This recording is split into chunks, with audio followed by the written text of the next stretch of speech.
Students, अब हम chapter 8 cell the unit of life के फोर्थ पार्ट में हैं।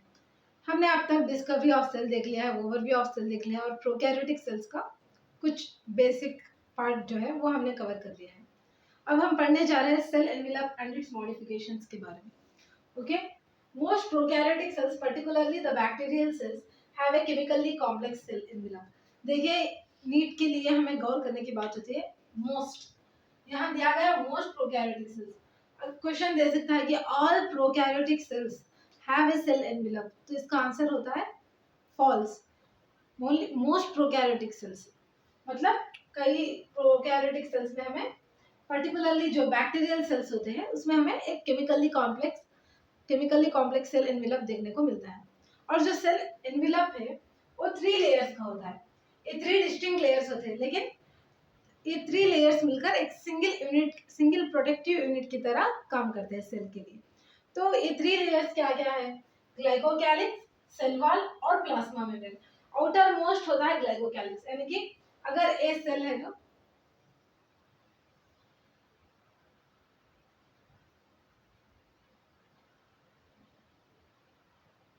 बस ये एक रफ डायग्राम है।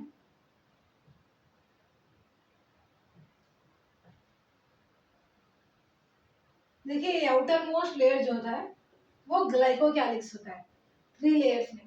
उसके बाद वाला जो है वो सेल वॉल होता है और सबसे अंदर जो है वो प्लाज्मा मेम्ब्रेन हमें देखने को मिलता है।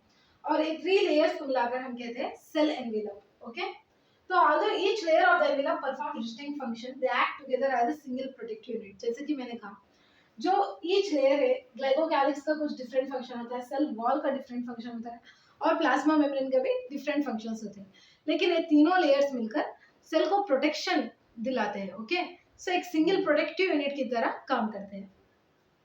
On the basis of differences in the cell envelope, yes, जो सेल एनवेलप है वो डिफरेंट बैक्टीरिया में डिफरेंट कंपोजिशन का होता है। ओके, तो उसकी बेसिस पर सेल एनवेलप के में जो डिफरेंसेस है उसके बेसिस पर और and the manner in which they respond to staining procedure, और जो ग्राम स्टेनिंग जो होती है उसके प्रोसीजर को किस तरह रिस्पॉन्ड करते हैं उससे पकड़कर हमने 2 तरह के बैक्टीरिया को क्लासिफाई किया है।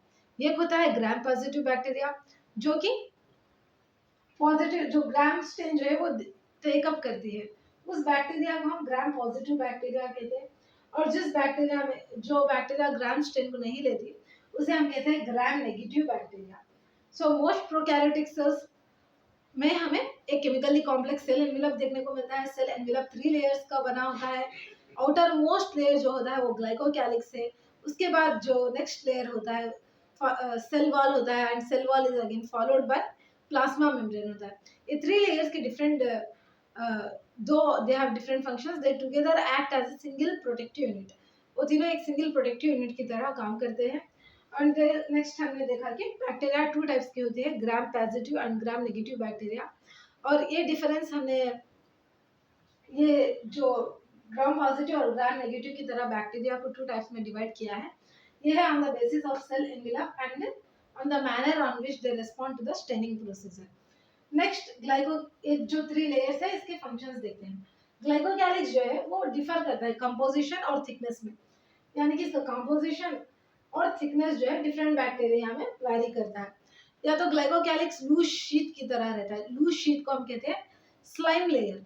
अगर वो थिक एंड टफ हो तो उसे हम कहते हैं कैप्सूल। ओके, तो ग्लाइकोकैलिक्स 2 टाइप्स के हो सकते हैं, या तो लूज शीट का हो सकता है उसे हम स्लाइम लेयर कहते हैं, और थिक एंड टफ हो तब हम उसे कैप्सूल कहते हैं। स्लाइम आपको पता ही होगा, जो ढीला ढीला सा होता है, लूज होता है, तो लूज शीट को आप स्लाइम लेयर याद रख सकते हैं। एंड कैप्सूल जो होता है थिक और टफ होता है।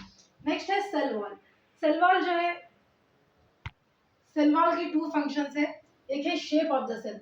सेल वॉल जो है वो सेल को एक पर्टिकुलर शेप देता है। Okay, next strong structural support भी मिल रहा है सेल वॉल से। स्ट्रॉन्ग स्ट्रक्चरल सपोर्ट जो सेल वॉल प्रोवाइड करता है उसकी वजह से बैक्टीरिया का बस्टिंग और कोलैप्सिंग से बैक्टीरिया को बचाता है cell wall. Okay, next plasma membrane. Plasma membrane जो है वो semi permeable in nature. Semi permeable का मतलब होता है कि वो थोड़े सिलेक्टिव मॉलिक्यूल्स को आने देती है। It allows some molecules to pass through and some not. Okay, and interacts with the outside world. Plasma membrane जो होता है वो इंटरैक्ट करती है आउटसाइड वर्ल्ड से। It is similar structurally to that of the eukaryotes. ये बहुत important point है, याद रखिए। क्वेश्चन में आपको दे सकता है which part of the prokaryotic cell is similar structurally to that of the eukaryotes, इस तरह से कुछ। तो प्लाज्मा मेम्ब्रेन जो है it is similar structurally to that of the eukaryotes. So सभी कुछ फैक्ट्स पे बेस है, उतना अंडरस्टैंडिंग करें। नेक्स्ट स्लाइड हम देखते हैं। सो नेक्स्ट पढ़ते हैं। Special membranous structure is the mesosome. Prokaryotic cells में हमने बात की थी पिछले वाले लेक्चर में कि एक यूनिक फीचर देखने को मिलता है, वो है प्रेजेंस ऑफ मेसोसोम, जो कि कैरेक्टरिस्टिक फीचर है प्रोकैरियोट्स का। So special membranous structure is the mesosome which is formed by the extension of plasma membrane into the cell। हमने पढ़ा था कि ये मेम्ब्रेन इनफोल्डिंग से, देखें एक मेम्ब्रेन है, for example it is plasma membrane या सेल मेम्ब्रेन। अगर ये प्लांट सेल है तो आउटर में, हम बैक्टीरियल सेल की बात करें तो आउटर साइड हमें सेल वॉल देखने को मिल सकता है।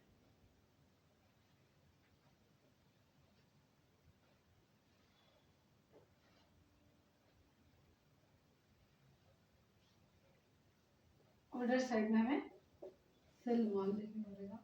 और ये प्लाज्मा मेम्ब्रेन की जो इनफोल्डिंग्स होते हैं, ये प्लाज्मा मेम्ब्रेन कई जगह इस तरह इनफोल्डिंग्स होते हैं, वेसिकल्स फॉर्म करता है या तो फिर ट्यूब्स।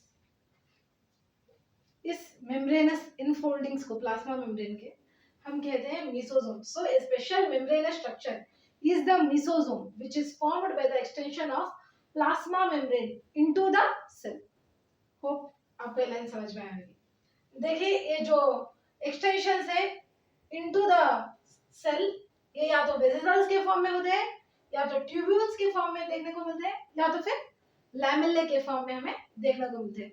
सो मेसोसोमल इनफोल्डिंग्स जो है, जो कि मेसोसोम से सेल मेम्ब्रेन के इनफोल्डिंग्स, वो हमें 3 फॉर्म्स में देखने को मिलते हैं, या तो वेसिकल्स, ट्यूब्यूल्स एंड लैमेले। इन्हें आपको याद रखना होगा। नेक्स्ट हम देखते हैं मेसोसोम्स के रहते हुए सेल कई इंपॉर्टेंट फंक्शंस परफॉर्म कर सकता है। So mesosome helps in this following functions. देखिए नोट डाउन भी कीजिए, वेरी इंपॉर्टेंट है। Cell wall formation, mesosome cell wall formation में मदद करता है, डीएनए रेप्लिकेशन में मदद करता है, और डीएनए जो रेप्लिकेट होता है वो उसका डिस्ट्रीब्यूशन के लिए भी, डॉटर सेल्स में इक्वली डिस्ट्रीब्यूट करने के लिए भी मेसोसोम जो है वो हेल्प करता है। Mesosome helps in respiration, it helps in secretion, it also increases the, देखिए जब प्लाज्मा मेम्ब्रेन के इनफोल्डिंग्स इस तरह जो होते हैं इसे ही हम मेसोसोम्स कहते हैं। So it increase the surface area of plasma membrane. ये सरफेस एरिया बढ़ा रहा है ना प्लाज्मा मेम्ब्रेन का इस तरह से, एंड एंजाइमेटिक कंटेंट भी जो है वो इंक्रीज होता है। इन सम प्रोकैरियोट्स लाइक साइनोबैक्टीरिया, कुछ प्रोकैरियोट्स है जैसे कि साइनोबैक्टीरिया जो कि ब्लू ग्रीन algae है, इससे पहले वाले लेक्चर में भी हमने इसके बारे में पढ़ा था। सो साइनोबैक्टीरिया में हमें कुछ और मेम्ब्रेनस एक्सटेंशंस देखने को मिलते हैं साइटोप्लाज्म में, इंक्लूडिंग मेसोसोम्स कुछ और देखने को मिलते हैं। There are other membranes extensions into the cytoplasm called chromatophores। Chromatophores देखने को मिलते हैं जिसमें पिगमेंट्स होते हैं, which contain pigments। क्रोमैटोफोर्स में पिगमेंट्स होते हैं। सो साइनोबैक्टीरिया में हमें जो मेम्ब्रेनस एक्सटेंशंस देखने को मिलते हैं उसे हम क्रोमैटोफोर्स कहते हैं, और क्रोमैटोफोर्स में जो है पिगमेंट्स पाए जाते हैं। Next bacterial cells. Bacterial cells two या तो मोटाइल हो सकते हैं या तो नॉन मोटाइल हो सकते हैं। अगर मोटाइल बैक्टीरियल सेल है तो उसे फ्लैजेला होता है, फ्लैजेला अटैच होता है। ओके, बैक्टीरियल सेल्स में भी मोटाइल और नॉन मोटाइल। मोटाइल हो तो फ्लैजेला होता है। फ्लैजेला एक थिन फिलामेंशियस स्ट्रक्चर होता है जो कि अराइज करता है from the cell wall. Very important है, आपको पूछ सकता है कि फ्लैजेला जो है प्रोकैरियोट्स में, बैक्टीरिया में, वो कहाँ से अराइज होता है? Cell membrane, cell wall, glycocalyx, कुछ भी दे सकता है। आपको याद रखना होगा कि फ्लैजेला जो एक्सटेंड होता है वो सेल वॉल से शुरू होता है फ्लैजेला। ओके, नेक्स्ट फ्लैजेला एक थिन फिलामेंशियस स्ट्रक्चर है, और जो भी number and arrangement of flagella होता है वो वैरी करता है डिफरेंट बैक्टीरिया में। नेक्स्ट फ्लैजेला में बेसिकली 3 पार्ट्स होते हैं। एक होता है बेसल बॉडी, फॉर एग्जांपल इसे हम सेल मान लेते हैं। ओके, ये रहा हमारा सेल वॉल। तो सेल वॉल से अटैच होकर एक्सटेंड होता है फ्लैजेला। ओके, तो यहाँ पर हमें बेसल बॉडी देखने को मिलती है। ये जो होता है इसे हम कहते हैं हुक, और एक्सटेंशन को हम कहते हैं फिलामेंट। फिलामेंट, हुक और बेसल बॉडी। फ्लैजेला के 3 पार्ट्स होते हैं। सो लॉन्गेस्ट पोर्शन आपको डायग्राम से दिख रहा होगा, कौन सा है? बेसल बॉडी, हुक या फिलामेंट? तो फिलामेंट है। And it extends from the cell surface to the outside. देखिए फिलामेंट एक्सटेंड कर रहा है सेल सरफेस से लेकर आउटर साइड तक। सो हमने एक जो सेल सरफेस स्ट्रक्चर है फ्लैजेला उसके बारे में पढ़ लिया। बैक्टीरिया में besides flagella there are other 2 structures which are pili and filament. Okay, ये दोनों भी सरफेस स्ट्रक्चर्स होते हैं, बट फ्लैजेला की तरह इनका कोई रोल नहीं होता मोटिलिटी में। They do not play a role in motility. Pili and fimbriae do not play a role in motility. Pili जो होते हैं वो elongated tubular स्ट्रक्चर्स होते हैं। They are made up of special protein. Special protein से बने होते हैं पिलाई। इसको आपको याद रखना होगा। The surface structure which is made up of special protein in bacteria is pili। Next fimbriae के बारे में पढ़ते हैं। फिम्ब्रिया जो है वो ब्रिस्टल लाइक फाइबर्स होते हैं sprouting out of the cell. इनका in some bacteria this bristle like fibres they helps to attach the bacteria to the rocks in stream. Stream में रॉक्स को अटैच होने के लिए फिम्ब्रिया काम आते हैं। And also to attach to the host tissues. Host tissues के attachment के लिए भी फिम्ब्रिया हमें यूज होते हैं। तो आज हमने सेल वॉल, सेल एनवेलप के बारे में पढ़ा है। तो हमने cell envelope and its modifications तक अब हमने कवर कर लिया है। तो इससे पहले कि लेक्चर खत्म हो, मैं आपको कुछ इंपॉर्टेंट पॉइंट्स जो है वो क्वेश्चंस की तरह पूछना चाहती हूँ। डू ऑल बैक्टीरियल सेल्स और all prokaryotic cells have a cell envelope? No, all prokaryotic cells में सेल एनवेलप नहीं होता। जैसे कि आप मेसोसोम्स को देख सकते हैं, मेसोसोम एक प्रोकैरियोट है, लेकिन उसमें हमें सेल वॉल ही देखने को नहीं मिलता। What is cell envelope made up of? Cell envelope में कौन से 3 लेयर्स रहते हैं?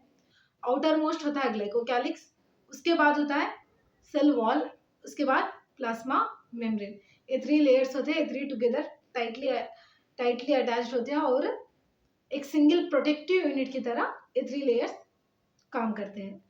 नेक्स्ट हमने पढ़ा मेसोसोम्स के बारे में। हमने डिस्टिंक्ट फंक्शंस भी पढ़े थे। ग्लाइकोकैलिक्स जो है वो थिकनेस एंड कंपोजिशन में वैरी करता है। ओके, एंड जो सेल वॉल है वो प्रोटेक्ट करता है सेल को बस्टिंग से एंड कोलैप्सिंग से। एंड सेल मेम्ब्रेन जो होता है वो सेमी परमेएबल नेचर का होता है। एंड यहाँ पर एक इंपॉर्टेंट पॉइंट है, the structure of cell membrane in prokaryotes is structurally similar to that of eukaryotes. इसे आपको याद रखना होगा। ओके, नेक्स्ट हमने देखा ग्राम पॉजिटिव ग्राम नेगेटिव के बैक्टीरिया के बारे में,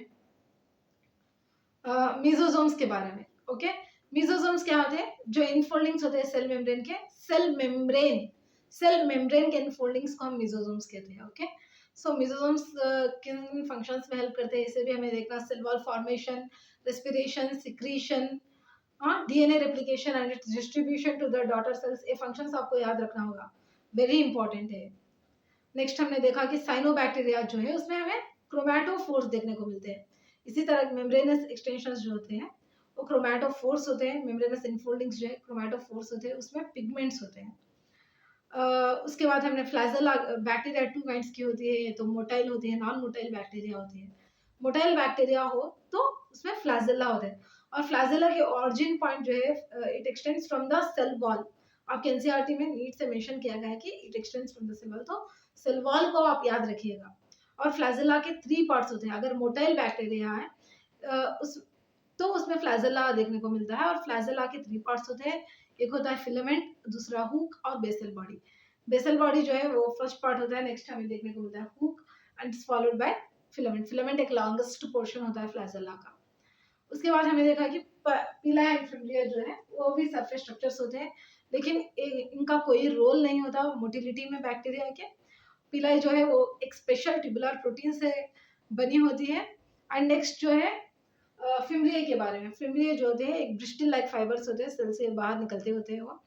नेक्स्ट इन सम बैक्टीरिया जो है, कुछ बैक्टीरिया में फिमरी है, अटैचमेंट जो बैक्टीरिया का अटैचमेंट होता है रॉक्स को, स्ट्रिंग्स में जो रॉक्स है उसको, या तो होस्ट टिश्यूज के से बैक्टीरियल सेल के अटैचमेंट के लिए ये फिमरिया जो है वो हेल्प करता है।